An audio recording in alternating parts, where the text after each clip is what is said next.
welcome tonight.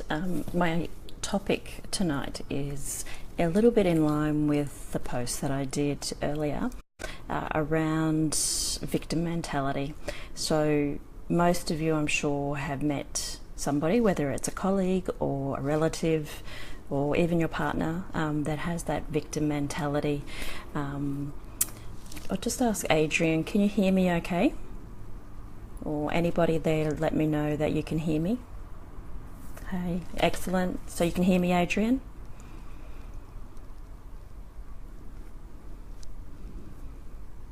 I suppose it helps if I talk, doesn't it?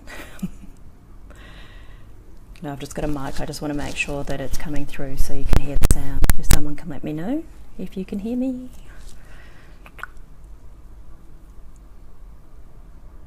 Okay. Anyway, I'll continue on, so I'm sure somebody will tell me if they can't hear me and I'm talking to myself. Awesome, thank you. So, the pity party. We've all heard of it. Hopefully not too many of you are members of the pity party, but look, no one can really escape it. You know, at some point in our lives, we've all been there, and there's certainly certain events, you know, some significant life events and trauma, thanks Adrian, that absolutely it's warranted to, you know, feel sorry for yourself. And that is a part of, I guess, that grieving process when you do go through traumatic events too. Your brain has to process things. I'm not really talking about any major life events. I'm talking about people who everything's always happening to them. So whether it's they break up with an ex, or they have, you know, constant I guess problems with finding a partner, or problems with people at work. There's always somebody who's out to get them, or there's somebody who's picking on them. Same, it could be relatives that, you know, the mum doesn't understand them, dad doesn't understand them, they're the black sheep all the time, those sorts of people. So the biggest thing, and, you know, obviously if you've already been in a relationship and there's dynamic there, I'm not talking about just a romantic relationship, I'm talking about any relationship here, so with your colleagues or friends. And the biggest thing is to act quickly. I know if it's been going on for a while it's a little bit hard, but it can start any time. So the biggest thing is to act quickly. So when you feel like somebody is inviting you to their pity party, allow them to speak, because obviously it's important for us to be able to talk to our friends, and more than anything to be able to externalize things. So quite often when we vocalize things and say them out loud, it actually helps us in our processing of it as well. Now, that being said, once I've said it once, the story, that's it. And I know that might sound harsh, but this is the best way to deal with, I guess, people who fall into the victim mentality, is that they can tell their story once and then that is it. You cut them off.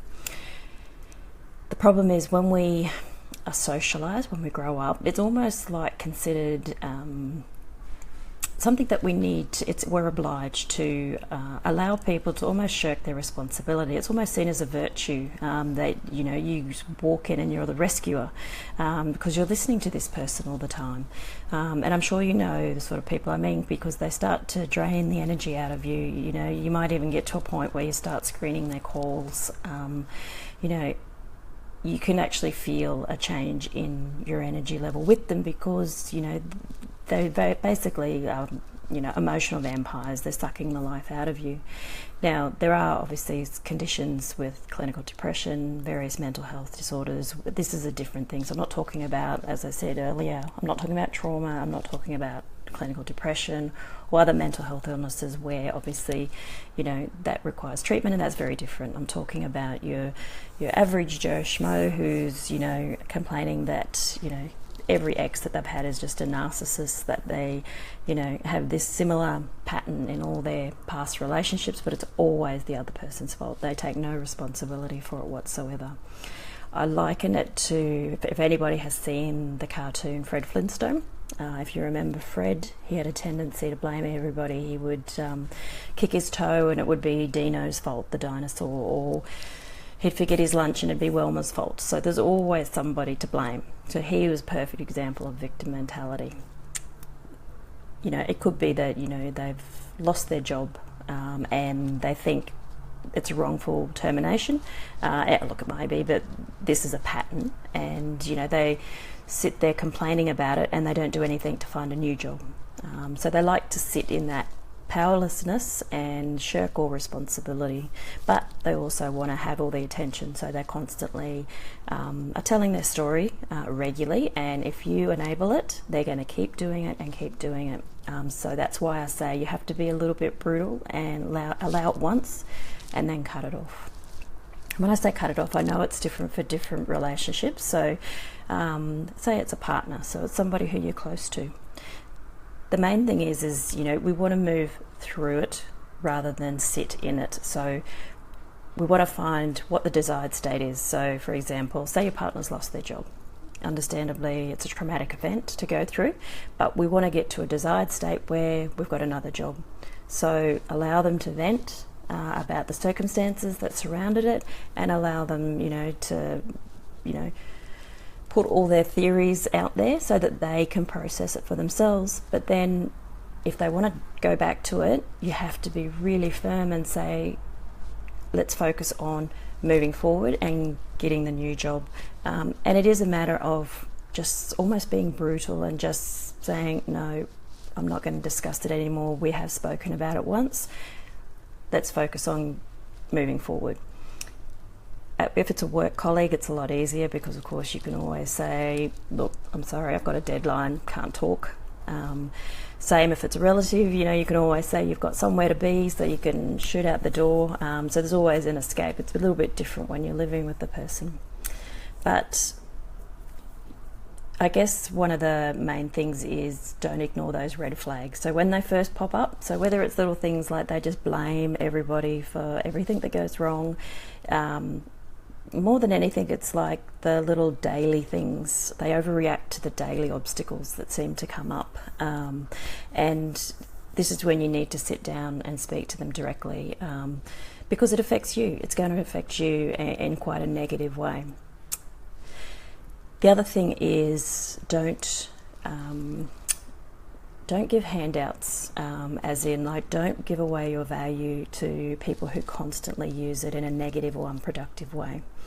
So by value, I mean that can be anything from your time, your resources, your money, whole range of things. So if you know this person has a habit of being quite negative, don't go there again. Don't enable this person to continue to use your goodwill to keep themselves in this position where they're shirking their responsibility. And look, life's hard. Being an adult can be really tough. There's a lot of decisions that we have to make throughout the course of our adult life that, they're hard decisions. Most of us, don't really want to make them, but there are people who do and there are people who don't, and then blame other people for their circumstances. The main thing is trying to get, if it's a particular person who you're going to spend a lot of time with, be it your partner, hi Andy, or whether it's a close friend, so somebody who you can't necessarily escape, like in a work situation, it's about trying to get them focusing on the positives, so trying to get them focused on that desired state where they need to be, like solutions. And of course, these people are notorious for saying, yeah, but.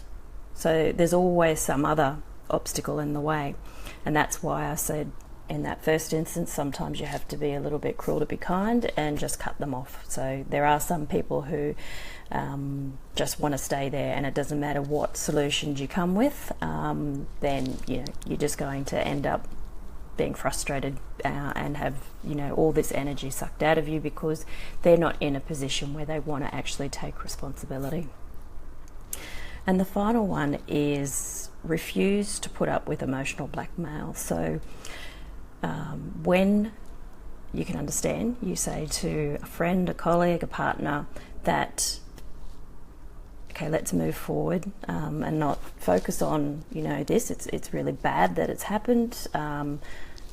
Let's move on getting you a new job, or let's move on, getting you more positive about, dating again. Let's work on you rather than worry about all those exes that are so-called narcissists and what have you. They will be backed into a corner. So naturally, they will try everything from, trying to guilt you, and, they'll try and guilt you on your kindness. They'll try and guilt you on your time, on your reputation, on your desire for their approval, because obviously this is a friend or somebody you're in a relationship with. So they're going to, go for the Achilles, and that's very normal. That's human nature, because they're feeling fearful because all of a sudden, okay, I might have to step up and take responsibility here. I guess the main thing is that you yourself don't get into a position where you're being the victim. And the best way to prevent getting into that victim mentality is to take responsibility for your own life. And in doing so, the people who are in your life that have this focus, I guess, or lack of focus, they will, hopefully will see by your example and learn to become a little bit more self-reliant, to be able to make decisions and take responsibility for those decisions. But the longer you listen to their woes and their tales on a repeated basis, all you're doing is enabling it and allowing them to not step up and take responsibility. And it's a dangerous, slippery slope. That's why, as I said at the beginning, you have to be a little bit cruel to be kind and allow them one presentation of all their problems, and after that, done. It has to be cut off, and we have to look for solutions and heading into the desired state. So that's it for tonight. So if you have any questions around that victim mentality, or if you've got someone who you're up against and you're not quite sure how to do it, send me a message. Happy to send you a few pointers on all of that. So yeah, thanks for jumping on. If you like it, share it out, and I will see you all on Wednesday night. Thanks.